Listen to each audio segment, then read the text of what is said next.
Hello there, my very good friends. On today's wrestling news, what's really going on with WWE Night of Champions? I'm Andy. I'm Adam. And this is the news. Right, so today we're breaking things up a little bit. We're talking Night of Champions and the situation involving that PLE, which is scheduled for this week. We're going to talk all about that in this video because it is a big talking point. Big discussion over the weekend with certain global events, obviously. And then later on we'll have some silly wrestling stuff. Yes. That doesn't really matter all that much. Updates on Buddy Matthews, some booking stuff in AEW, a whole bunch of things going on in that video later on. But we're going to start this one off. We're going to talk about the Night of Champions situation. Now, obviously, this is the latest pay-per-view, or PLE, as part of WWE's agreement with the Kingdom of Saudi Arabia, where they hold 2 annual events per the contract. Sometimes it varies, but you know they're paid $50 million a pop, plus whatever else, I guess, on top. It's a very, very lucrative revenue stream for WWE. They do it twice a year. Basically, sometimes it coincides with major geopolitical events, and that is the case this very week, of course, with the recent US strikes in Iran. Now, obviously, Iran is not Saudi Arabia. However, they are in close proximity, and Israel is also involved in this Iran conflict as well. They struck first, of course, in all of this. This has raised a lot of questions as to whether or not Night of Champions will or should go ahead. And there's a lot to kind of unpack with this. It's obviously a very complex situation. Yeah. We're going to cover what Fightful. I almost said Fight of Champions there. That'd be a nice melding of the two there, wouldn't it? But Fightful had a big report about this. And they point out early on that Iran has vowed everlasting consequences to the US and their airstrikes on nuclear sites. This has caused a bunch of concern among wrestling fans, as it should. And, you know, there have been instances in previous trips to Saudi Arabia where things have not gone as planned, specifically the wrestlers being held on the plane that time. Yeah. And also the big controversy, was it 2018 with Jamal Khashoggi, and that was shortly before Crown Jewel that ultimately went ahead. Fightful reached out to a bunch of people in WWE about this, reps. They hadn't heard back at the time of publishing, which was about 18 hours ago at the time we're sitting here. One person, one higher up on the background, said that they are monitoring the situation carefully or accordingly, as they kind of have to. Yeah. WWE talent are currently set to travel via a private charter plane that would take them to Riyadh midweek. If it was only going to be Night of Champions that they were doing in Saudi Arabia this week, it would be a very small flight, as currently there are only 10 wrestlers on the card. However, they're doing a 3-hour SmackDown on Friday as well. So, you know, it's going to be a big crew that they have to take with them to fill out these shows and run these shows. Now, apparently, in Saudi Arabia, people are preparing as if the event is going to be happening on Saturday. It's Saturday, right? I've been off for 2 weeks. My brain's broken. One source commented that they are full steam ahead. That was as of Sunday afternoon in terms of their preparation. And this same source offered their opinion. That's not a fact, it's their opinion. They said they don't think it'll be postponed or cancelled. Although, with the thought being that there's too much money at stake there. And also the upcoming Royal Rumbles there. Yeah. And all of that stuff. So, but beyond that, they said that this is a direct quote. The source said that Saudi is one of the safest places in the world as relates to this situation. And another source stated that WWE would be made assurances of said safety. Now, the site, apparently, they're full on building the set and everything they need for the show on site right now. And fan events in Riyadh are planned for later in the coming week. So, I mean, look, we're not. I'm not qualified to analyze the complexities of this social event. This just gigantic conflict that has broken out. I think that when people expressed concern initially, I saw a lot of people talk about, hey, you know, Saudi Arabia is not. You know, it's not involved directly in this conflict. I think the concern is, you know, the proximity to the conflict rather than them necessarily becoming involved in it. If you look on a map, I mean, yeah, exactly. It's pretty straightforward. But yeah, we've got some more details here that you're going to cover from PW Insider. So let's talk about those and then break down this situation within a wrestling context. Yeah, so we heard the report from Fightful there. Mike Johnson of PW Insider also doing some great reporting on this. Obviously saying since the events, we've been hit with a lot of emails about next week's Night of Champions, this Saturday's Night of Champions as of right now. So here's some notes from Mike Johnson. For those who've asked whether WWE will be doing SmackDown or Night of Champions, there's been no official announcement. We asked numerous WWE officials about the status of the shows and have heard nothing back. We are told that WWE staff and talents are slated to begin travel to Riyadh on Wednesday, as Andy mentioned. So if the decision is made to move the shows, it's going to have to be done reasonably soon. All the pre-production in Riyadh hasn't stopped. Everything's been set up, and talent has not been advised of any changes as of this writing. So it appears to all be going ahead. Officials in Saudi appear to be confident that this is going to continue unchallenged, basically.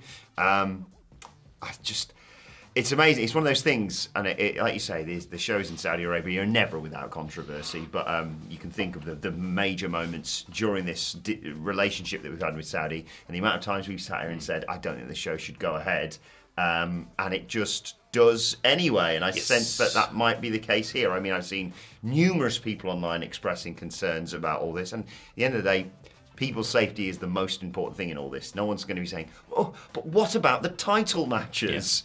Like, I've no doubt that if they decide today, actually, it's probably safer if we don't do this, that they would struggle to find a venue or fans that would want to go and see this. I saw people saying, like, just put it in Chicago. We can have Punk Cena in Chicago and run all that back again. It would sell immediately. Yeah, exactly. Yeah. So I don't think that's the justification whatsoever of them saying, well, we can't move the show. Yeah.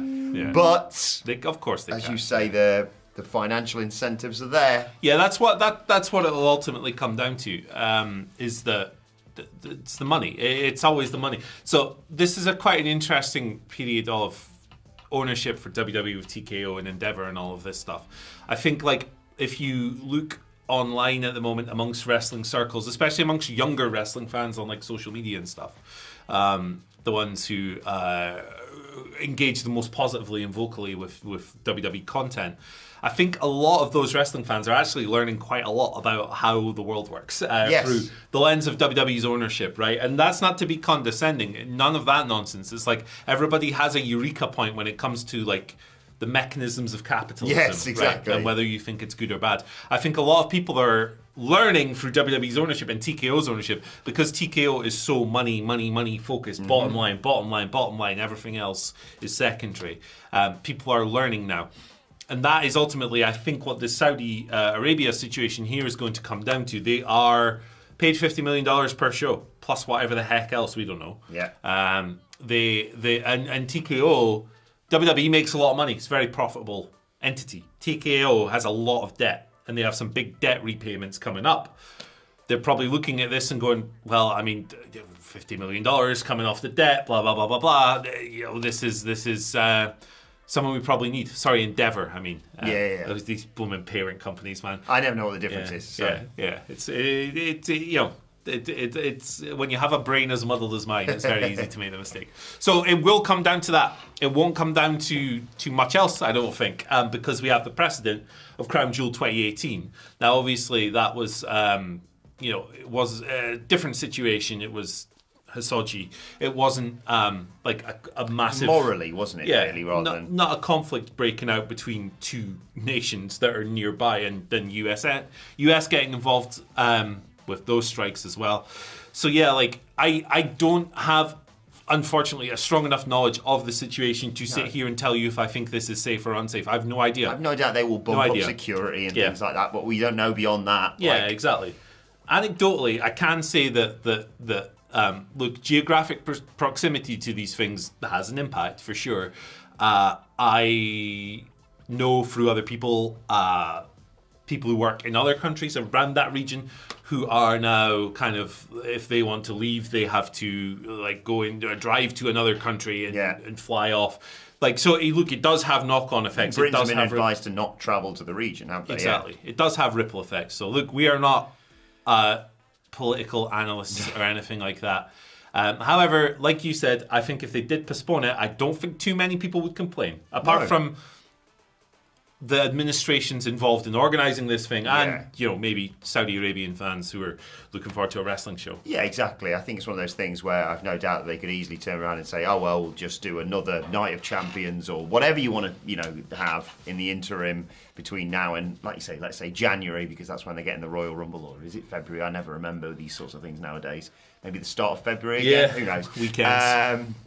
But yeah, it's just one of those things. I would err on the side of caution and just say let's see how these things plays out. This is just this is all. I know it's been kicking off for a while to sort of dumb it down with a very basic phrase, but it is incredibly tense right now. Very. And I just think. And by the way, this isn't on the talent. I'm not sitting here saying that if you're a WWE star, you should be saying, well, I'm not going. I think they are all collectively going to say, look, we will put our faith in WWE management, and they will manage the situation and decide what they think is best. But as I say, this is an incredibly financially driven decision. Yeah, it's money. I think the show probably will go ahead. I think it will. I think if the decision was going to be made to call it off, it would already have been made. And now, the closer we get to, as Mike Johnson mentions, the travel date, and to the show, I think they'll say, maybe we should have, but it's too late to call it. Yeah, yeah, I do think it'll go ahead. I don't think it'll get postponed just based on 2018. Obviously, it's a different situation, more wider in terms of like the conflict and stuff. So yeah, like whether or not it should go ahead. Look, I think that if WWE or TKO or Endeavor, if they think that there is any danger whatsoever, I think they should move it or postpone it or whatever. Doing the Thunderdome, it doesn't really matter, does it? Exactly. Look, it's silly wrestling stuff is completely secondary to all of this, right? Like, we all like our nice escapist entertainment, but at the end of the day, it is that. So, yeah, like, if there's any risk, and like I said, I'm not qualified to analyse the level of risk in any of this stuff. I think they should move it. Look, I've been very vocal about my opinions on these shows. I think that their existence as a form of propaganda to rehabilitate the image of the government is pretty damn rotten. There's a big difference between running shows of that nature, which is a sports washing campaign, to just going, hey, we've just booked a stadium in Saudi Arabia and we're going to run a show independent of the PIF and all this stuff. So, my stance on this stuff has been clear and the subject of much debate, much like this topic here. But yeah, look, we'll keep talking and tell you what's going on with this show. I would be amazed if it was moved or postponed, for better or for worse. I just think it'll go ahead because, hey, look, it makes them a lot of money and that's ultimately what they decided on. So there you go. We'll keep you posted on any developments with this one, and as if you need any more encouragement, let us know your thoughts in the comments section below. And like Andy said, we'll be back with some silly wrestling news later on today. In the meantime, why not check out this video right here? Yes, this is 50 facts about WWE in the 1980s. How about that for some changes of pace? Yeah, there you go. Different things, yeah. Bye. Probably bored of these serious topics, but hey, watch this. It's fun.